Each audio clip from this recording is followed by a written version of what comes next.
All right, my dear friends, welcome to Getting Ploughed, episode 2.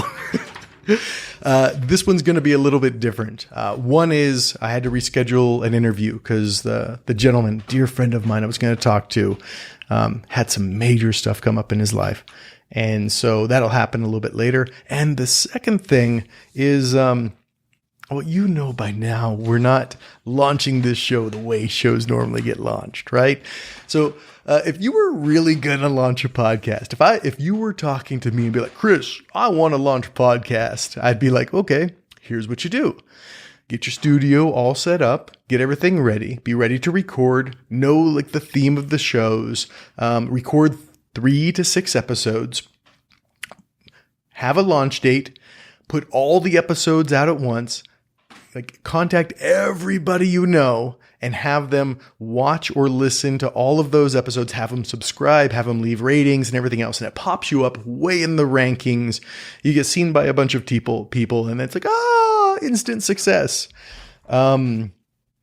Instead, what we're doing with Getting Ploughed is, we are deciding to do it by the seat of our pants. And I'm doing this for 2 reasons. One is sometimes it's even more important just to get started. And the second is I want to co-create this with you guys. Like I have an idea for what this show and this podcast is. I know where I want it to go. I know that I want to be able to have this live and I want to be able to have a call-in number and I want to be able to have you guys like come on and us interact live because that's the thing that gives me the most energy when we can have a real live conversation together and I can help you see stuff or through stuff or maybe you show me some things and I learn some stuff along the way, right? So we're going to get there. However, if I do that in a vacuum, if I just think about what is getting plowed in my mind, besides the obvious connotations of that, then I'm going to miss a lot of things, quite honestly. And what I've learned is the things that have been most successful in my life have all been a co-creation. They've all been a collaboration. And for this project, instead of doing that with a business partner, instead of doing that with, artists and everybody else that I've worked with and other things in the past, instead of doing that in the entrepreneurship realm, I'm doing that with you, the audience. And so today actually becomes a perfect example of that co-creation. 2 people reached out to me. One in particular, I rode motorcycles with through Siberia to the Arctic Circle in the middle of winter. This man is a legend. And his challenge to me was, Chris, I love what you're creating, but it needs to be shorter. And I agree in some cases, like an episode like this where I'm speaking directly to you, I think it works well. Longer conversations, maybe not. I think that those could be done in clips if I invite somebody in to go through the episodes and find clips in shorter segments.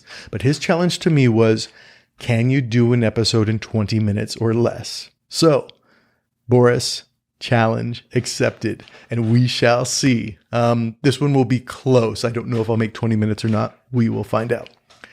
And the second was a dear friend, somebody I met last summer in Indiana while doing an art project. This art project and humanity project involved building stock cars, and one represented gratitude and one represented resentment. One was white, one was black. They looked like the Gatorade stock car and the Red Bull stock car. And they were used to spark the conversation of gratitude and resentment in this beautiful small town within Indiana.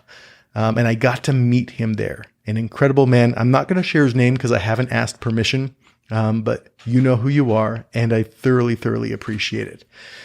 By the way, that project is called the Duality Derby, and it is amazing. And I'll leave a link in the description /show notes. But he wrote me this note, and I think it is incredible for the time that we're going through right now, right? And I would rather address things that truly matter to you, because that's going to be a lot more fun and it's a lot more useful. He said, so I'm wondering if you take requests for subjects to speak on. Lol.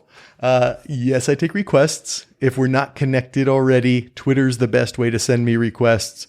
If we are connected, WhatsApp and Signal tend to be the best ways. But however we're connected, send them to me because I want to be able to help. That's the purpose of the show. I've had this thought for the last couple of months about being emotionally tired. Hell yes. I don't know if it's a real thing. Yes, it's a real thing, but it's the best I can do to describe it. It's like being at capacity or emotionally unavailable due to a lack of resources or insight. Maybe one caused by several difficult circumstances in life. Similar to being physically tired, there's a reason for it and surely a solution. With physical exhaustion, you simply rest the body, fuel the body, and the body will naturally recover. So how does a person rest, fuel, and recover their emotional well-being? So well put. This is not to be mistaken with spiritual or mental health.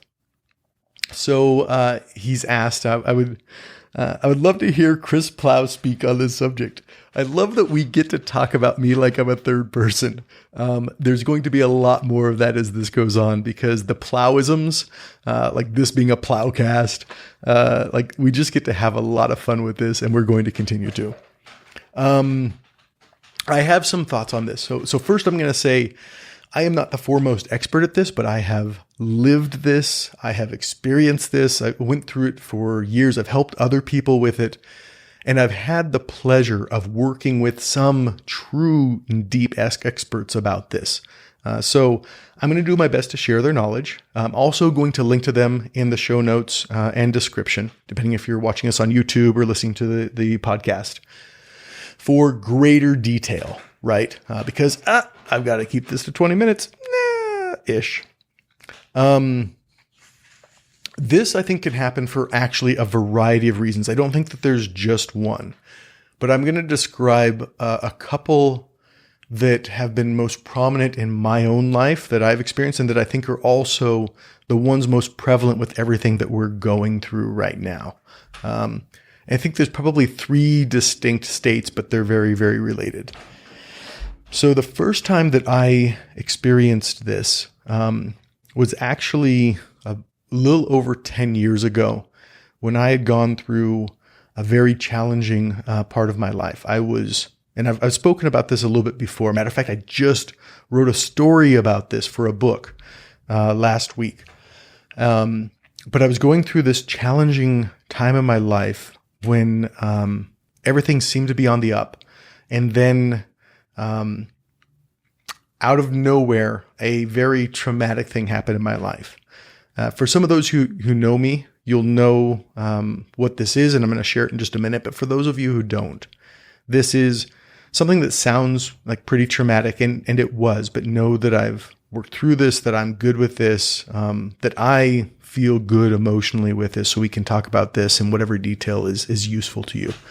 I got a call one morning, and I learned that my parents had passed, that they'd crossed over, and it was a very traumatic event. Again, I don't like the term trigger warning, but I just want to give you a bit of a heads up because I want to be very, very honest with you. I lost my parents in very traumatic circumstances. It was a homicide, suicide, right?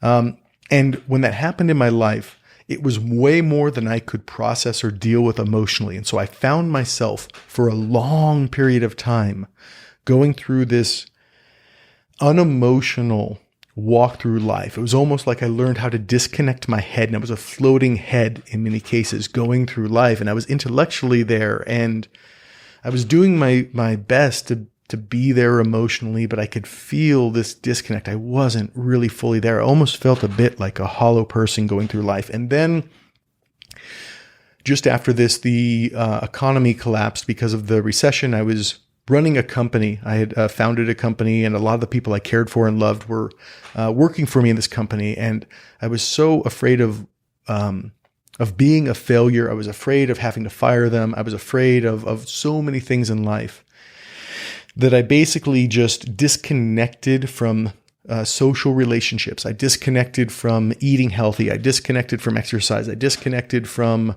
anything aside from just working and using work as my excuse to avoid dealing with this emotional thing that had happened in my life, right? And also keeping my eye on the ball because it felt like there were so many pressures going on. And this led me to a downward spiral. A bunch of things happened. I'll share the story of what happened later. But I share that just to say that I understand this experience when it happens for a traumatic reason. I've also found that it can happen over time when things just build up slow. And I think that this is really, really applicable to what we're going through now when you have the political uncertainty and the division that's going on across the world, but especially in the United States. When we have this global pandemic and we have like the news cycle and we have technology and we have all these things that are constantly driving us towards stress. And what I found is you can have this big traumatic thing that happens, or you can have these little stressors that just add up over time. They keep adding up. They keep adding up. Oh, I don't know what's going on with the election. Oh, I can't be in contact with my friends. Oh, what happens if I get this virus? Oh, I don't know if I'm going to be able to make rent next month because I've lost my job, or I've been laid back in hours, and I don't. I can't afford health insurance anymore. And so now there's an extra fear of what's going to happen there. There's a lot of these different levels of fear that can come in. Some of them very consciously like that. Some of them unconsciously, like just the stress of getting notifications on your phone from these apps over and over and over again. And it constantly taking your attention away. That can be something that adds towards the stress. And as this stress adds up, it begins to take you towards this threshold. It's almost like it uses up a large amount of your emotional bandwidth.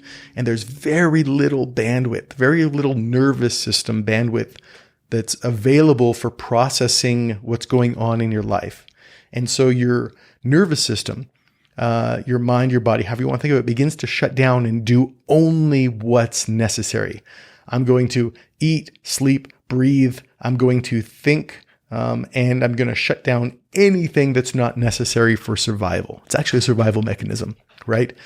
And you begin to hit this disconnected state as well. And so it can happen for reasons such as that. And where I first began to really, really understand this was earlier this year, back in February. I did something called 40 Years of Zen. The short version is 40 Years of Zen. They hook your brain up to a bunch of electrodes, and you're taught to meditate deeply in all these different states, and you push your brain and nervous system to the limit day after day after day. Imagine like Olympic level mental and nervous system training. That's what it's like. But while I was there, they also pair you with somebody who is your guide and therapist. And mine happened to be this incredible man. His name was Travis. And Travis is a badass. When I mean badass, I mean real badass. He used to be an Army Ranger. And if you know anything about special forces, you know that the Army Rangers are some of the badasses of badasses.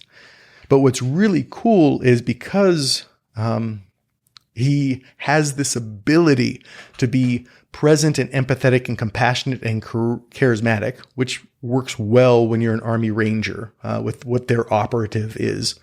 When he left, he went into helping people understand themselves emotionally because of his own journey, helping people with trauma, PTSD, etc. And was one of the most, his words aren't right, but one of the hippiest military people that I've ever met in my life, and was incredible. And he showed me this right here. And if you're watching the video, you can see the diagram I've got. And if you on the podcast, I'll link it in. But this is essentially a curve that shows what happens when we're in different levels of nervous system arousal.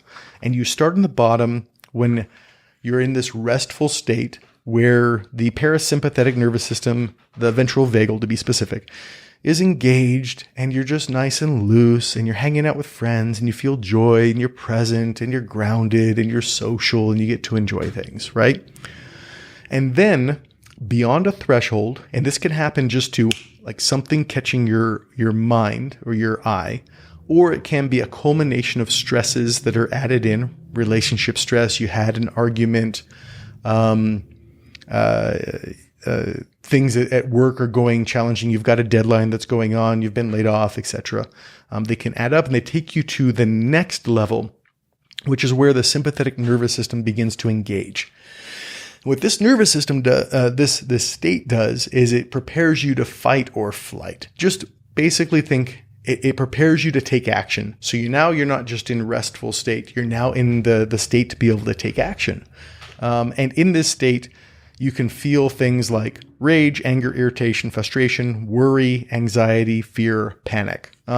Basically just emotions that are uncomfortable, but lead you to be very aware of your surroundings and prep your body and nervous system to take action, right?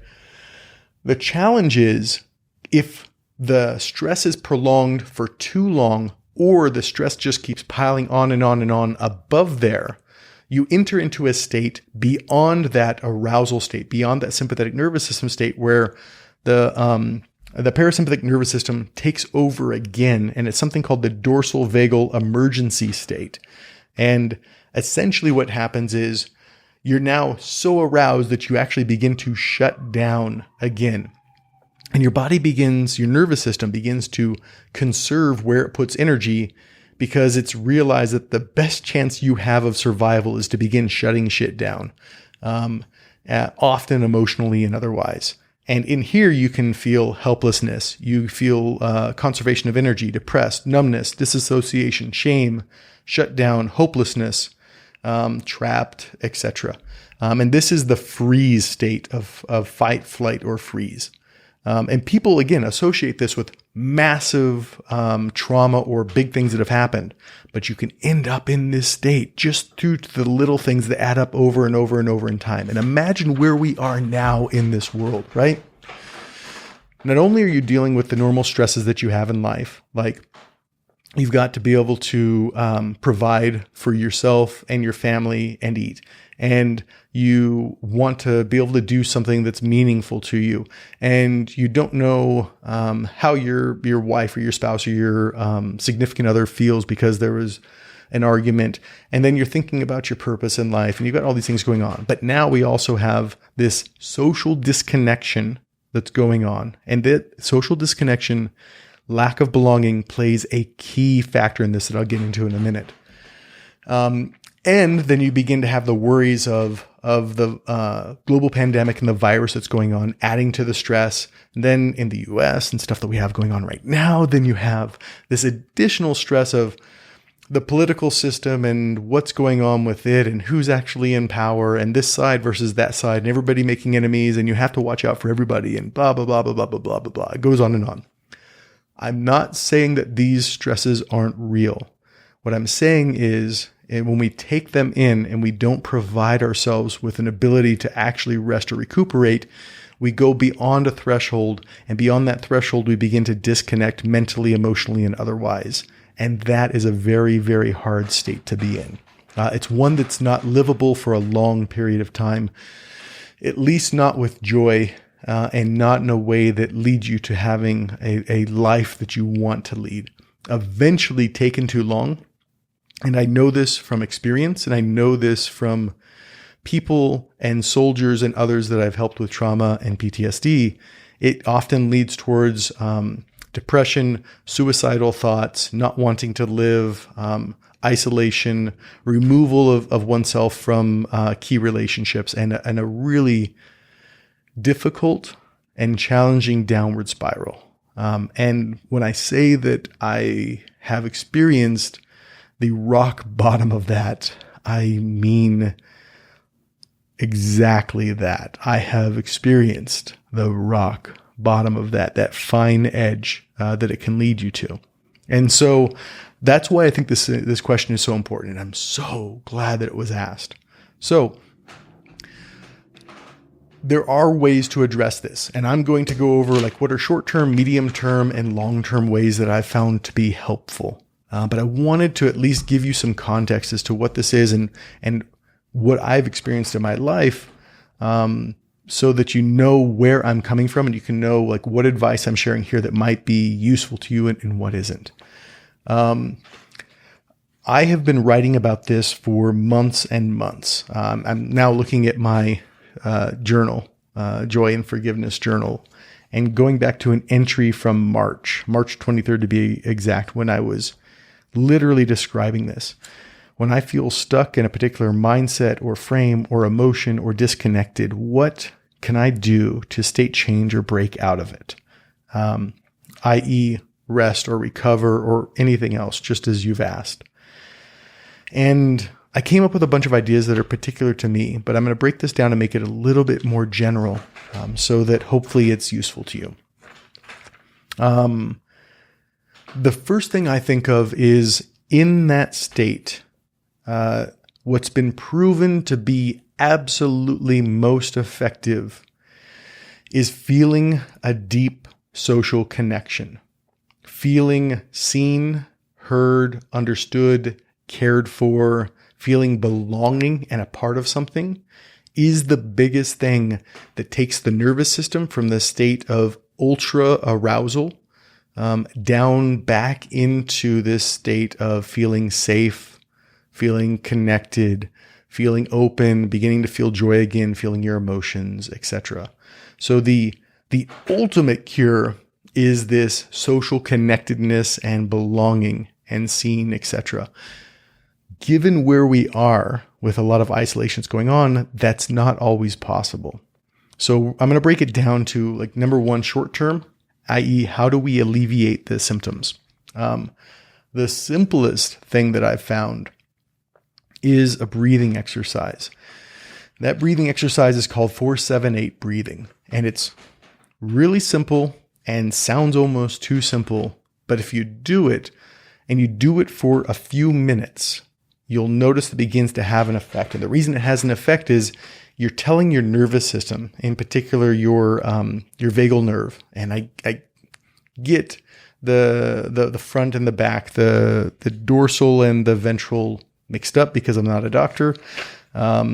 So I'll just refer to it as the vagal nerve.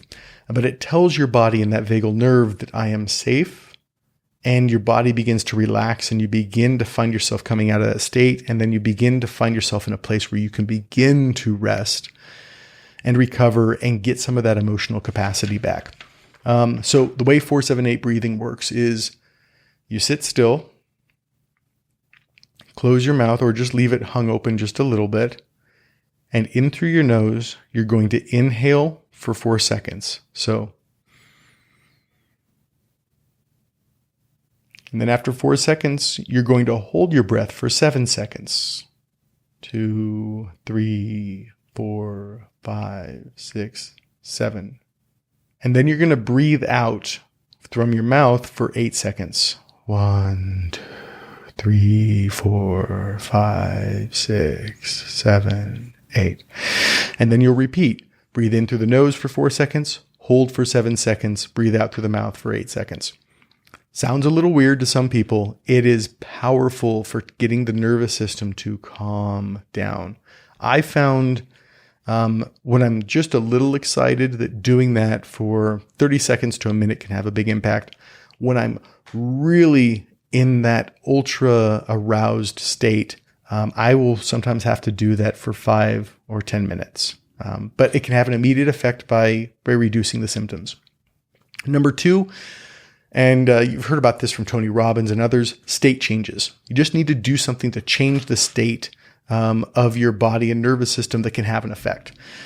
Do a cold plunge, take a shower, splash cold water on your face, exercise. What were some of the other ones I wrote down?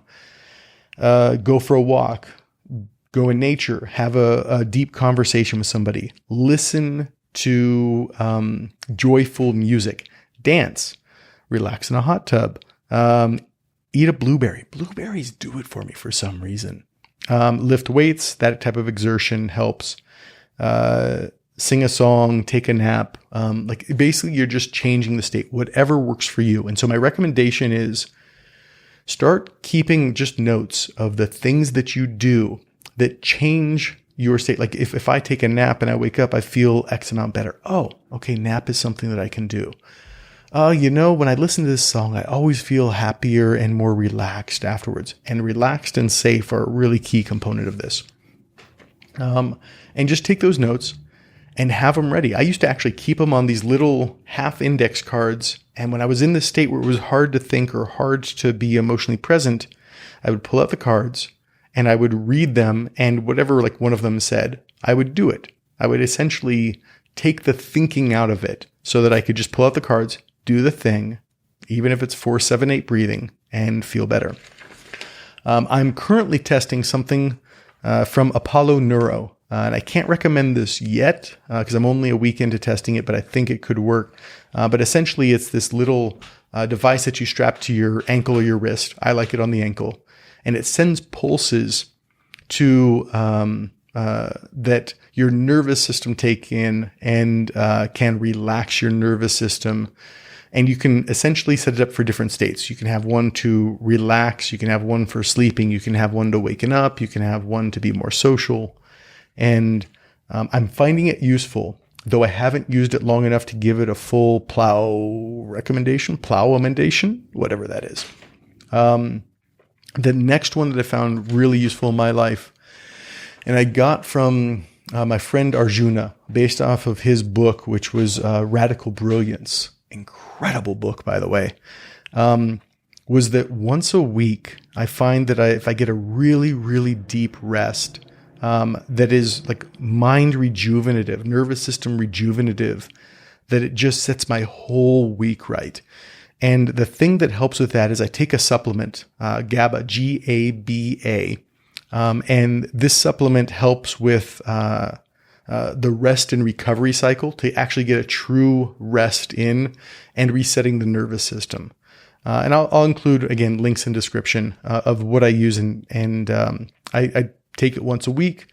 It's not a sleeping pill. It's a supplement, but its impact on my ability to actually rest and recover has been profound for me over the past, I've been doing it now for 6 or 7 months. Medium term. So those are kind of to alleviate symptoms and get you to a point where you just have more bandwidth and capacity and you can be more present. Then the medium term ones are ones that you will probably know. These aren't going to be unfamiliar to you, but I found really useful. So one is to keep technology in its place. Technology is incredible. It's the reason that you and I are talking right now. We can have this conversation, little one way, but it will be live and it will be two-way at some point in the future. And it's brought the world a lot closer. Technology, I think, is truly a very, very useful thing. And I'm not in favor of putting technology away or becoming a Luddite or trying to live without it. Instead, I believe that we've just entered a world where technology kind of runs our life. And instead, I'm choosing to be the one who's in control of my life and put technology into its place so that it's very useful in my life, but it's no longer running my life.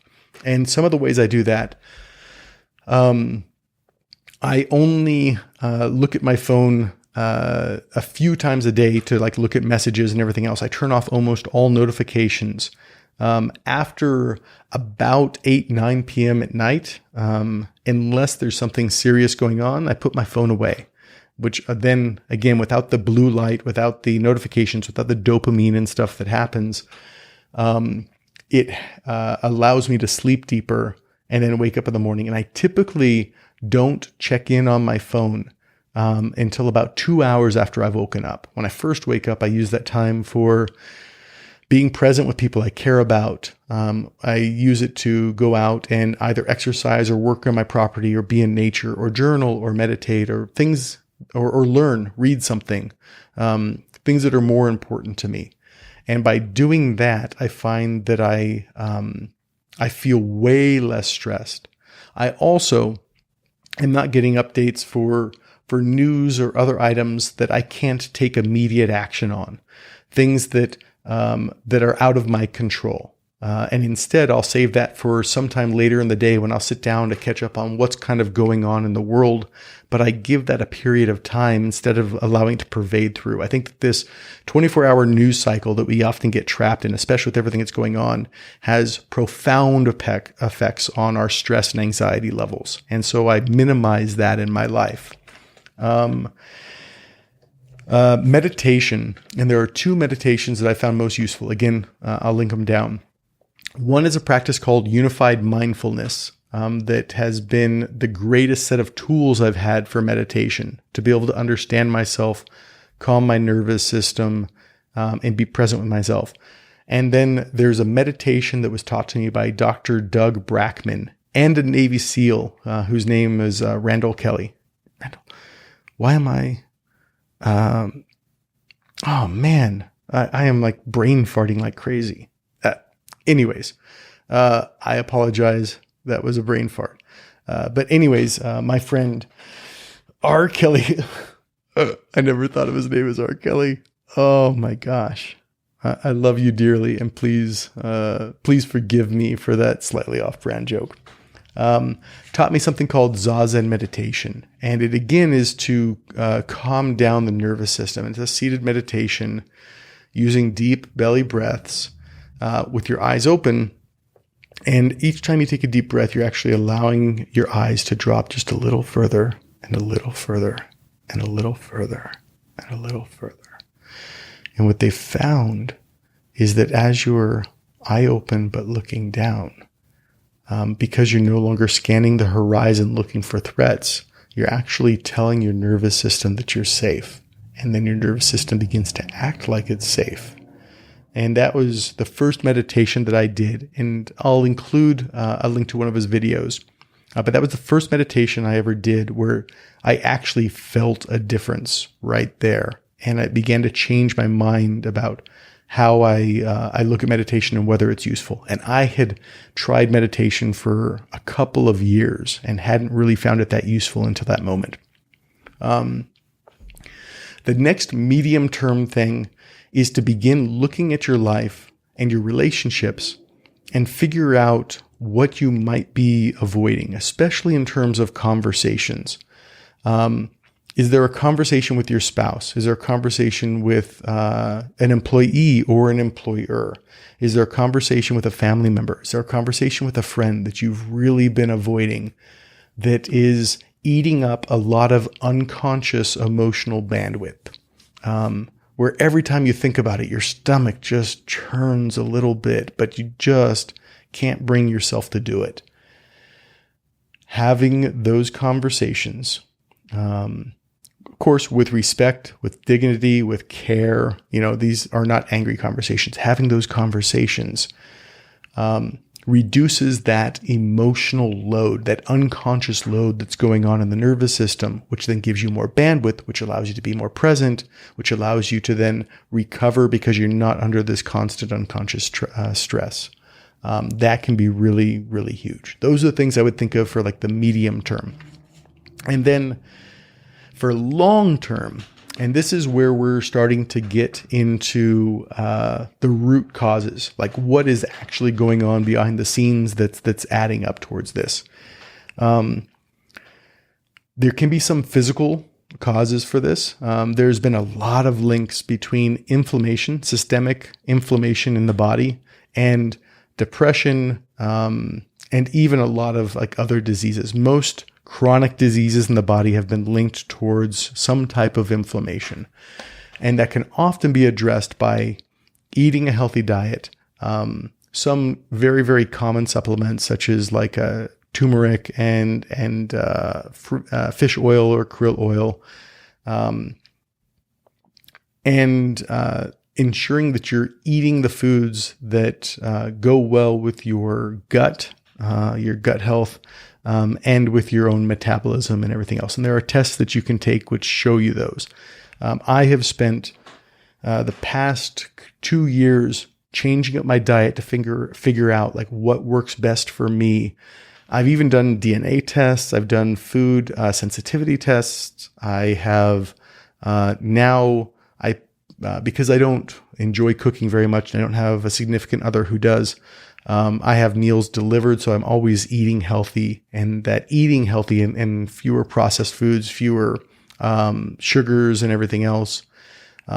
Number one, I have all the indicators of inflammation in my body have dropped dramatically. And number two, my energy levels have increased. Number three, my sense of feeling present has increased as well. And so that's been a great investment that I've made that's helped with it. Then I've done a lot of personal work. And in this personal work, I'm really getting down into what are the things behind the covers that I have been avoiding.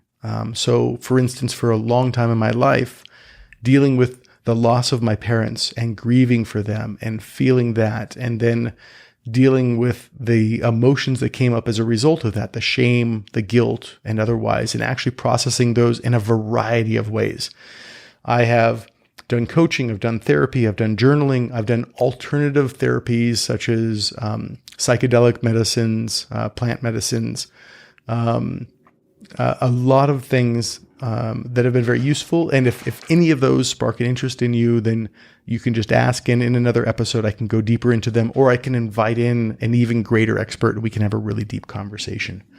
But essentially, using those tools and technologies in order to resolve the things that are going on in my unconscious. And what I found is, as I do that, my ability to be present, my ability to feel safe, my ability to handle these enormous things that life has given me, including like this last year, has increased more than I could ever imagine. And so I am a big fan of pulling up the rug and actually processing the emotional things that are going on in your life. And if you watch the first episode, which was long, but it was a very fascinating, unexpected first episode of Getting Ploughed, you can see that a lot of what I did with Winston was that emotional openness and processing some stuff emotionally that had then further freed me up and allowed me to feel a deeper sense of peace, a deeper sense of a feeling okay with myself, a deeper sense of self-acceptance that's helped towards this as well. And then this I'm putting last, but I actually believe it's the most important one. And that is your close relationships and having a place where you truly feel like you belong. Those things right there are the greatest things for human beings that tend to lead towards this sense of safety, this pulling yourself out of the emergency, whether it's the freeze or the fight or flight states, of allowing yourself to feel open, connected, emotionally available. All of those things come from these social connections that we have. It's one of the reasons that earlier this year, when things were getting really bad with the pandemic, I started something called I Am Listening. And it's even on my website now. Like it's, I think it's chrisplough.com/I Am Listening. And I just made myself available for anybody who wanted it to be able to schedule a call with me. And I'm just going to be present and I'm going to listen and help you feel heard and understood, help you feel safe. If you want my advice, I'll give it to you. But if not, I'll just listen, because I know that when somebody feels that, they feel connected, they feel like somebody actually cares, they feel like somebody actually gets them, that it relieves all of those things that are going on in life. And so not only can you seek somebody out, whether it's a deep friend, somebody you trust, or whatever else, to be able to experience that in your life, but that's something that you can offer to somebody who's going through a really hard time, to give them that same sense of relief, of true relief. And then last, like being in groups where you feel like you belong. And man, this, most of my friends that I care most deeply about, that I grew up with, this is a place that they struggle. They feel like there are very few people who they have close relationships with. And there are very few places that they actually feel like they belong. And I believe this is probably the biggest crisis that exists in our society today. And I believe it's going to be the best opportunity in order to help society, but also if you're talking about business opportunities and entrepreneurship and everything else, like solving the crisis of belonging will be the greatest opportunity over the next decade that could possibly exist. And so my advice for that is you've got to be willing to go out and meet new people and see if you can find people through like common interests. See if you can find people through different groups and tribes. For me, Archangel, the Mavericks, Mastermind Talks, those are some of the groups that I was a part of and continue to be a part of that have created this sense of belonging. And for me, what belonging means is I'm someplace with a group of people who I get to be me, and they accept me exactly as I am, with my flaws, with my weird quirks, with my propensity to use plow and talk about myself in the third person. Like all of that is there. And I truly feel like I belong. And I know that these groups exist because I've been a part of them. I know that they exist because I've talked to friends who've been without them and people who have found their tribe, their community, whatever it is that you want to call it. And one of the benefits, even though the internet is far from perfect, and I won't get into the whole social media thing right now. I think it's a topic for another episode. But one of the benefits of the internet is that you can find other people who believe what you believe. You can find other people who accept you as you are. And this can be troublesome when you get into bubbles where everybody just believes the same thing and there's not an outside connection, right? But that's not what I'm talking about. We're going to leave that again for another conversation. What I'm talking about are these groups where you have some type of common interest. And when you're in this group, you feel like you belong. But more importantly, these are groups that encourage you to continue growing and evolving and learning. And they often allow you to also share your wisdom to help other people within the group so that you have a sense of purpose and meaning in your life as well. And when those three things are served, you feel accepted, you are encouraged to continue growing, and you're able to help and contribute so you feel purpose and meaning. Those are the groups that literally shift and change lives. And it's as a result of those groups, I'm going to be very, very blunt with this. Without groups like that, I probably wouldn't be here today with some of the darker times that I'd hit in my life. So, I have definitely not made 20 minutes, but this is also not a 2.5 hour episode. Those are the things that come to mind. And I'm sure that we could go into a lot more detail. And instead of doing that in this episode, what I'm going to do is now open it up to you. What questions came up to you when you listened to this episode? What areas would you love for me to jump further into? I'm very fortunate that I also have a network of people who are experts in many of these areas. Which ones would you love for me to sit down with and like just be able to drill into their mind and understand in an even deeper way? Because that's what I get to do. I get to leverage, have fun with, play with all of my relationships in order to make this information and knowledge and wisdom accessible to you. And that's what I want. So I'm going to encourage you, reach out. Like I said before, you can hit me up on Twitter, you can hit me up on WhatsApp, you can hit me up on Signal, or any other way that you're connected to me. You can send me a message. Let me know your thoughts. Let me know what you want me to dig deeper into. And that will be a future episode of Getting Ploughed. And otherwise, I'm going to continue evolving. As you can see, if you're watching the video, I have a sign up, even though the wall is just a plain wall right now. And we're using a better camera and we're using a better microphone. This is going to continue to evolve. And I want to create this with you. And I am inviting you in because I want you to be a part of this process. All right. That's enough for tonight. I love you. Big love. Over and out. I don't even know what that sound was. I don't know why I made it, but it was kind of cool. So it'll work for this time. Good night, y'all.